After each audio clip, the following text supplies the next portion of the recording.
Está no ar o consultório eleitoral do Dr. Campanha, o podcast que explica o marketing político, ajuda você a vencer eleições e fazer bons mandatos. Com Justino Pereira, Cleiton Bozon e José Carlos Menezes.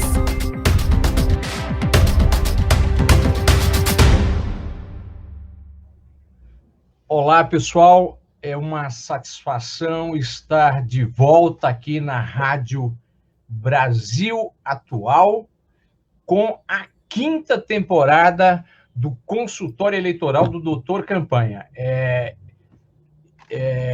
Eu queria lembrar que no ano passado, quando nós apresentamos as nossas 4 primeiras temporadas, que estão à disposição do Spotify, nós focamos muito em temas eleitorais, porque era um ano eleitoral, né? Bem, este ano de 2021 não é um ano eleitoral, é um ano que quem disputou a eleição ganhou ou perdeu, está lambendo as feridas ou está exercendo os mandatos, então nós vamos focar principalmente em 2 coisas. A primeira coisa é o que fazer para exercer um bom mandato, seja o mandato de vereador, seja o mandato de prefeito.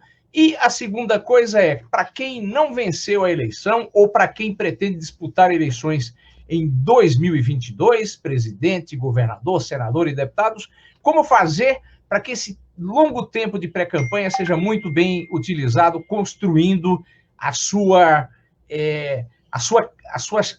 chances eleitorais. Tudo bem, Menezes? Tudo bem, Cleiton? Tudo bem, Justino. Bom dia para quem está nos ouvindo pela Rádio Brasil Atual. Bom qualquer horário para quem está vendo a gente no Spotify ou vendo a gente no YouTube. Cleiton, quais são os assuntos de hoje? Porque o programa está diferente nessa 5ª temporada, né? Pelo que eu percebi. O que nós vamos tratar hoje? O que a gente vai tratar hoje qual é a notícia, qual é o tema da semana. A gente vai falar um pouco sobre a questão da vacinação na Inglaterra. A gente também vai falar sobre 100 dias de mandato. Segunda-feira agora completou 100 dias de mandato de quem foi eleito em 2020. E a gente vai falar também sobre o voto distritão. O que é esse negócio de voto distritão que volta a ser debatido agora?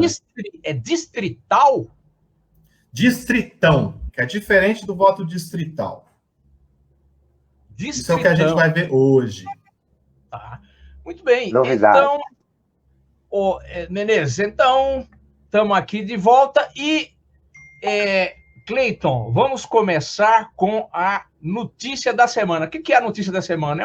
É um fato que a gente quer que você preste atenção, porque interfere na vida política, interfere em quem participa da política no nosso país, mesmo quando a notícia não aconteceu aqui. Inclusive, Menezes, Cleiton, essa notícia vem do Reino Unido.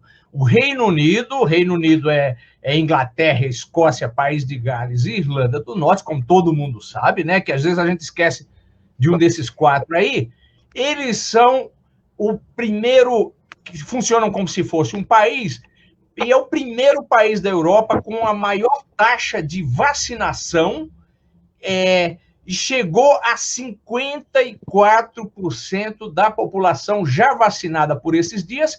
É esperado que, muito recentemente, ultrapasse a faixa de 60%, que os especialistas entendem isso como sendo muito próximo de conseguir aquela tal de imunidade de rebanho. O que é imunidade de rebanho, Cleiton? A imunidade de rebanho é quando pelo menos 70% da população ela já está imunizada contra uma determinada doença, né? Então, ela cria, mesmo que não seja 100%, ela cria um colchão de proteção para os demais que não foram vacinados. Então, a Inglaterra, a Grã-Bretanha, né? O Reino Unido está conseguindo vacinar bastante gente, está muito veloz. O que isso significa para o mundo da política? Um exemplo como a Inglaterra, ô Menezes, como é que você avalia isso? Acho que a avaliação é como nós estamos atrasados, né? Aqui no nosso glorioso país, nós chegamos mais ou menos em 20 milhões de pessoas vacinadas. Parece um número muito grande e tal, só que nós somos 220 milhões de pessoas. Então, faltam pelo menos umas 200 milhões. para serem vacinados, e isso revela a nossa política equivocada de vacinação, né? Tanto que nós estamos cheios de problemas, até uma CPI essa semana que foi autorizada pelo Supremo para investigar a vacinação, que está dando um tremendo rolo na política, né? Conflitos entre o presidente e o Supremo Tribunal. Enfim, é isso, a desorganização, o tempo enorme que a gente levou para começar a vacinar. É isso que o exemplo do Reino Unido nos traz, né? Pois é, e eu diria que para o mundo da política no Brasil, isso tem duas consequências muito graves, né? Muito graves. A primeira consequência é que os governantes que tomaram posse em 1 de janeiro, os prefeitos, os mais de 5.500 prefeitos, eles têm que continuar lidando com essa realidade de pesadelo. Quer dizer, ao invés de poder focar todas as suas energias para cuidar da sua cidade, para resolver a zeladoria da cidade, para fazer a economia crescer, eles têm que cuidar desse pesadelo. Então, Cleiton, eu não sei o que é que você acha, mas eu, sinceramente, não gostaria de ser prefeito nessa época, porque não parece que isso vai acabar tão cedo, né? Falando nisso, Justino, porque a gente já está com 7 minutos de programa, saindo da Inglaterra e vindo para o Brasil, os prefeitos e os vereadores eleitos em 2020 estão completando 100 dias de mandato. E esse é o próximo ponto aqui do nosso programa. Aí, pessoal, Menezes, Cleiton e queridos ouvintes, vamos entrar no nosso próximo bloco, que é o assunto de hoje. E o assunto de hoje, como quem está vendo aí no YouTube está percebendo, é 100 dias de governo. Então, os governantes que tomaram posse em 1 de janeiro recém completaram 100 dias de governo. Nós que participamos de governo já, no começo da experiência, a gente sempre tem aquele negócio, 100 dias de governo é uma data simbólica muito, muito importante. O que isso significa de fato? Bem, Menezes e Cleiton, e aí, para tratar disso, o nosso convidado é um profissional, um político muito experiente. É o professor Moacir Souza. Podemos botar ele no ar, Cleiton? Bem-vindo, professor Moacir Souza. O professor Moacir Souza, como o próprio nome político diz, além de professor, foi vereador por 2 mandatos, foi secretário de educação de uma das 10 maiores cidades do Brasil, e foi também secretário de governo. E é por essa questão de ser secretário de governo que a gente convidou o professor Moacir para vir com a gente tratar desse tema 100 dias. Qual a importância disso? Seja bem-vindo, professor Moacir. Obrigado, Justino, obrigado, Cleiton, Menezes e aos ouvintes aí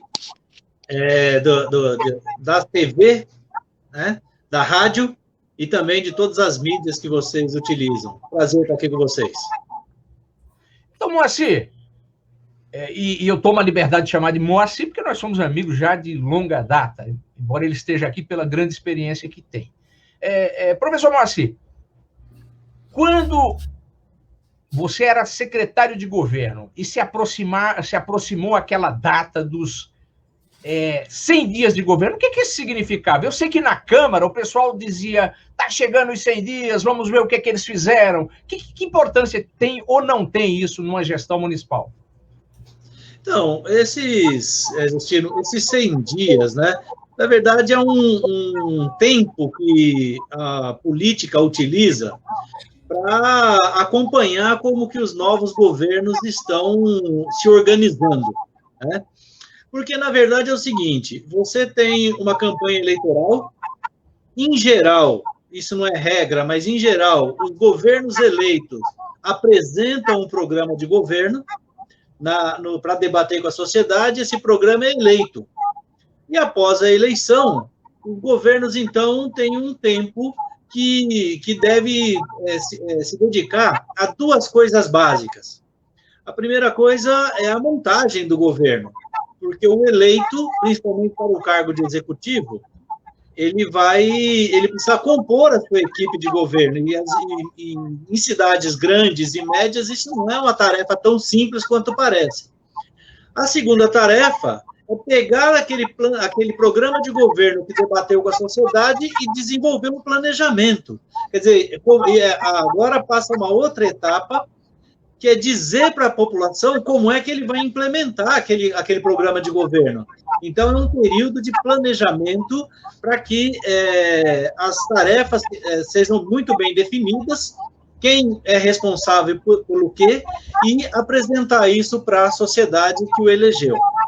E tem uma terceira tarefa, isso não é regra, em geral, é para aqueles governos que estão em primeira eleição, diferente para quem já vai para um processo de reeleição, que é de verificar o básico do funcionamento. Como nós estamos falando de 100 dias dos prefeitos, é um período que o prefeito eleito, recém-eleito, ele deve olhar o básico, como é que está funcionando a zeladoria da cidade, como é que está funcionando o sistema de saúde, como está funcionando o sistema de educação, se tem merenda, se todas as crianças receberam material escolar, enfim, são aquelas atividades básicas, né, que cabe ao executivo municipal ou a qualquer outro que for eleito.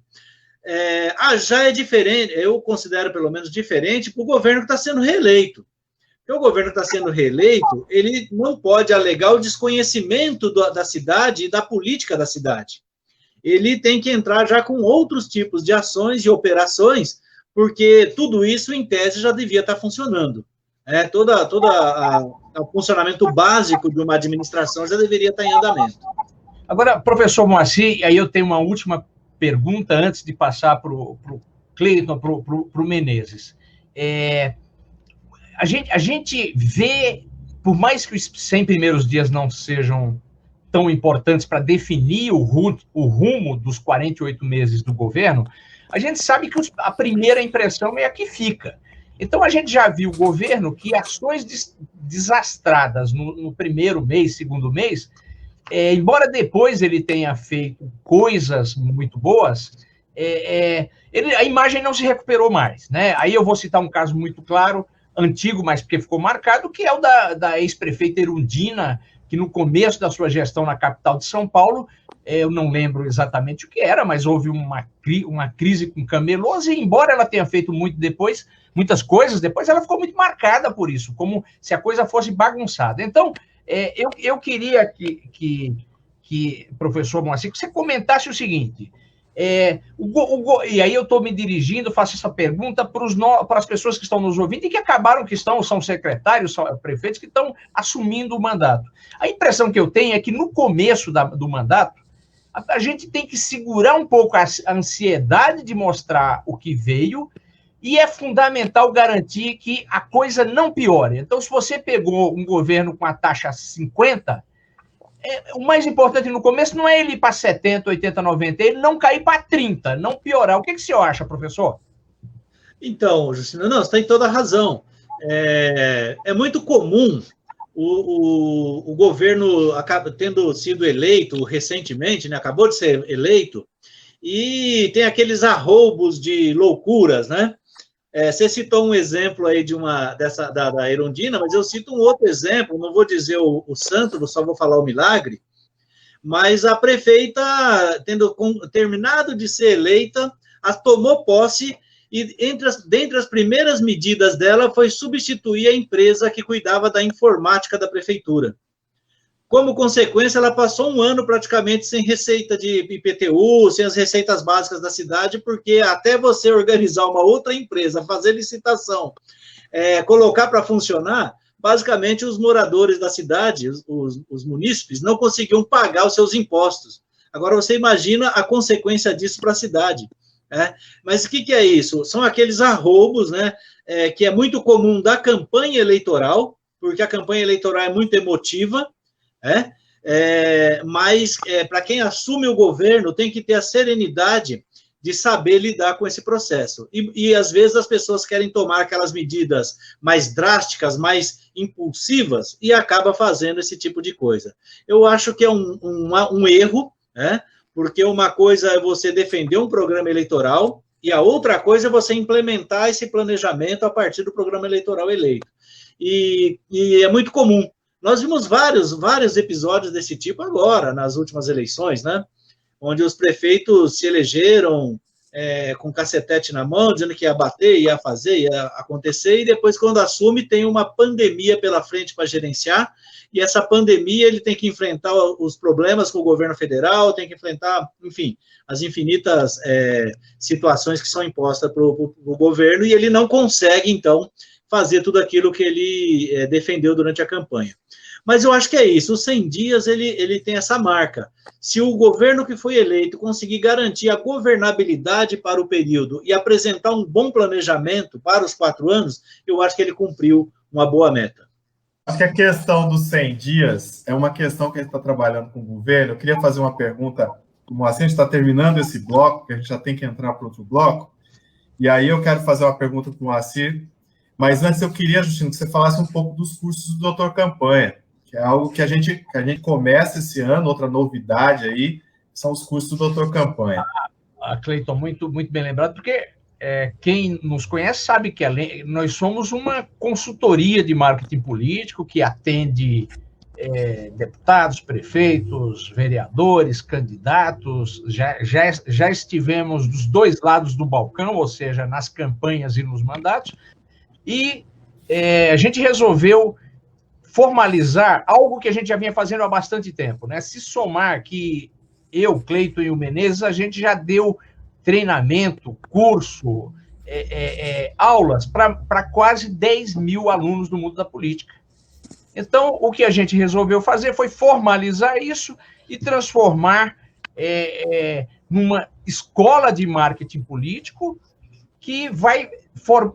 onde a gente se propõe a formar profissionais para trabalhar no marketing político. Para quem não sabe, a cada eleição, mais de 2 milhões de pessoas, sejam elas que tenham formalmente estudado marketing político ou comunicação ou não, trabalham nesse mercado eleitoral. Então, é uma grande oportunidade nessa dificuldade que o Brasil passa de emprego e de renda. Então, o nosso primeiro curso é marketing político para profissionais de comunicação. Se você é jornalista, publicitário, radialista, designer, locutor, e toda essa ampla, trabalha com marketing comercial, marketing privado, está convidado a conversar com a gente e participar desse nosso curso que te dará condições para ser um bom profissional de marketing político.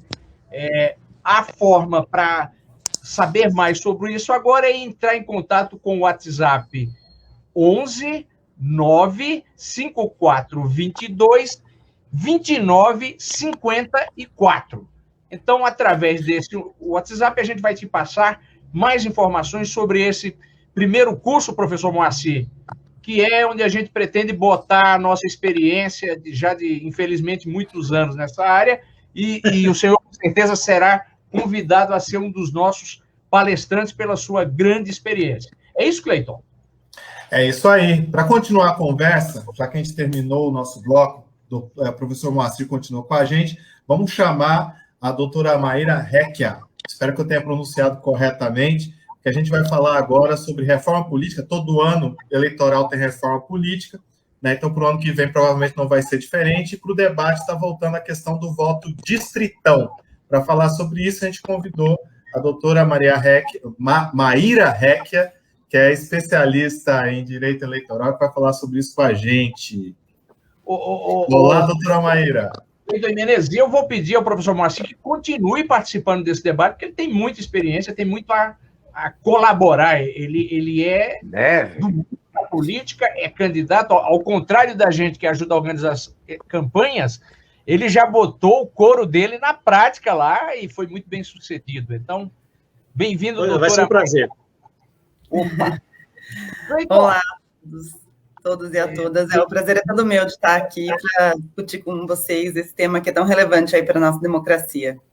Pessoal, e a doutora Maíra Recchia, advogada, ela é formada em Direito pela PUC de Campinas, é coordenadora geral do Observatório de Candidaturas Femininas da OAB, que é algo muito importante, é cofundadora da PAELAS, que é também integrante da Rede Feminista de Juristas. Ela tem uma experiência muito grande e como a gente estava há pouco conversando nos bastidores, uma advogada muito bem sucedida e competente. Não sei, Moacir, se fala assim, apesar de muito jovem ainda. É muito bom ver jovem talento. Então, Cleiton, muito importante, gente. Como, professor? Sim, isso é muito importante, que a juventude venha até para substituir os mais velhos ainda, que já estão na estrada há mais tempo. Inclusive, professor, eu soube que o senhor está investindo em jovens candidatos, em jovens políticos, isso é muito bom. Espero que outras pessoas com a sua experiência também façam isso. Cleiton, você que botou esse assunto na pauta, antes da gente passar para os especialistas e para a doutora Maíra nos colocar no estado da arte, o que você tem a dizer sobre isso, Cleiton, do ponto de vista dos marqueteiros? Distritão. As pessoas acham até esquisito. É uma invenção brasileira isso, doutora Maíra? Distritão. A gente discute muito no mundo inteiro. Você tem um debate sobre voto distrital, né? Então, você divide a cidade, você divide o estado ou o país em distritos, e você tem campanhas majoritárias a partir desses distritos. No Brasil, querem transformar cada estado ou cada cidade num distritão. Então, basicamente, você imagino eu que isso imploda os partidos, porque passa a ser o cara mais bem posicionado na cidade, quase que uma coisa personalizar totalmente o processo eleitoral. Para o marketing político, isso é maravilhoso, você pode construir a imagem de uma pessoa, né? Pelo menos para quem imagina essa coisa da personalidade. Para a democracia, imagino que isso deva ser um problema. Eu queria que você falasse sobre o que é esse voto distritão e por que essa discussão no Brasil tão diferente do que se discute no mundo, quando se fala em voto distrital. Pois é, Cleiton, assim, chama até a atenção. Na realidade, a cada eleição a gente tem uma mini reforma eleitoral, né? E não vai ser diferente, eu acho, que para o ano que vem. O que chama a atenção, de fato, é essa questão do voto, do próprio distritão vir com tanta força, quando a gente vê que no mundo todo apenas 2% dos países é que tem esse sistema implementado. Apenas para ilustrar, países como a Jordânia e o Afeganistão é que tem o distritão no seu cenário político, né? E assim, eu costumo defender com bastante voracidade a minha contrariedade a esse modelo, porque é basicamente o que você falou, a gente volta a ter aquela figura dos caciques eleitorais dentro das suas cidades, dos seus estados. Isso dificulta o acesso dos grupos tidos como minorizados. Como que funciona? Basicamente, o mais votado, como você já disse, naquele determinado distrito, seja ele o estado ou o município, ele acaba galgando aí espaço nas cadeiras parlamentares. A nossa eleição hoje, nesses aspectos, ela é no caráter proporcional, ou seja, os partidos políticos eles vão fazendo seus eleitos num determinado percentual de cadeiras a serem ocupadas. Quando a gente fala de distritão, esse processo que é proporcional, ele passa a ser majoritário, ou seja, os mais votados é que são eleitos. Isso traz pouquíssima representatividade, os partidos políticos muito provavelmente serão esvaziados, né? Claro, você não está falando de candidaturas avulsas, mas você está falando que programas partidários ficam num segundo plano, o que se privilegia aí é a imagem daquele candidato, é aquela força daquele candidato. Quando a gente leva isso para o interior, fica muitíssimo setorizado, né? Então, você acaba diminuindo a representatividade e perpetuando a manutenção de determinados grupos ou caciques no poder. Doutora Maíra, para explicar para a gente, para os nossos ouvintes que não são especialistas no tema, vamos tentar dar um exemplo. E o exemplo é o seguinte: hoje, em qualquer estado, a grande maioria por exemplo, deputados estaduais ou federais eleitos, eles acabam sendo meio que representativos de uma região. Embora o processo eleitoral não busque isso, mas acaba sendo que em cada região do estado você tem mais ou menos alguém de lá representando. Pelo que eu entendo, se a gente bota em São Paulo, por exemplo, esse distritão, vai ter a votação, e se tiver um monte de candidato aí que é da mídia, que é forte, os da Atena da vida, pode ser que só eleja esses caras, porque só elegem os mais votados no estado, é isso? Exatamente, você acaba elegendo só os mais votados. Então, aqueles que ganham. Pensa numa corrida, de um modo geral, uma corrida de distância e velocidade. Os que chegam em primeiro são aqueles que vão ocupar as cadeiras. Agora, veja, tem um problema muito pontual que, quando a gente trata, vamos dizer que a gente tem um determinado partido, e esse partido angariou ali 51% dos votos. Ele vai eleger toda a sua bancada, a gente não vai ter diversidade, porque aqueles 49% que votaram em outros tantos partidos não terão nenhum representante. Então, além da pouca representatividade, é claro que esse é um exemplo muito, assim, é o limite, né? Enfim, mas basicamente a gente corre esse risco de repente, eleger num estado de 30 cadeiras, 29 de um determinado partido, e apenas uma cadeira de um outro partido. A gente perde representatividade, entende? Aliás, doutora Maíra, antes de passar para os colegas, e aí eu vou pedir para o professor Moacir comentar, durante décadas no Reino Unido, o Partido Liberal Democrata chegava acho que estão ouvindo? Desculpa, agora voltou, eu acho que eu tive um problema de conexão. Tudo bem, é desse mundo das conexões. Então, na Inglaterra, durante décadas, o Partido Liberal Democrata tinha 17%, 18% dos votos do país e não elegia um deputado sequer por causa do modelo distrital. E olha que não é nem distritão, é distrital. Então, exatamente. É grave para a diversidade. Professor Moacir, seu comentário, por favor. Olha, é difícil a gente discutir um sistema de representação, Justino, que a gente considere justo. Todos os sistemas, ele apresenta aqui e ali algum detalhe que dificulta a representatividade. É certo que esse nosso modelo atual, que é o proporcional, ele também tem as suas... também tem os seus pontos que a gente deve refletir sobre eles. Agora, pelo que eu estou entendendo, e essa proposta do distritão, ela já é uma proposta que foi apresentada em outros momentos, tal, e foi rechaçada pelo Congresso Nacional justamente por conta desses pontos que a doutora está apresentando para nós. Esse modelo ele vai dificultar a representatividade das minorias, das minorias e de segmentos, nem sempre minorias, porque na medida que você elege aqueles que são os mais votados, você tira a representatividade de alguns segmentos que têm uma fala importante para um sistema político de equilíbrio no país. Eu acho que é muito ruim. Espero que o Congresso não tome essa decisão, porque ele vai excluir da política, vai excluir do processo governamental e de representação segmentos fundamentais para a sociedade, para que um governo, de fato, tenha um equilíbrio. Eu acho que isso seria um absurdo se isso acontecer. Corre o risco da gente eleger em grande número aí os fundamentalistas da vida, esse pessoal que tem uma rede de igrejas, pessoal que está na televisão, enfim, os caras da bancada da bala, da bancada ruralista. E você deixaria fora os outros segmentos, o que seria bastante ruim para nós. Gente, a conversa está excelente. O papo está Cleiton, antes da gente terminar, só perguntar para a doutora Maíra em que pé está essa coisa em Brasília?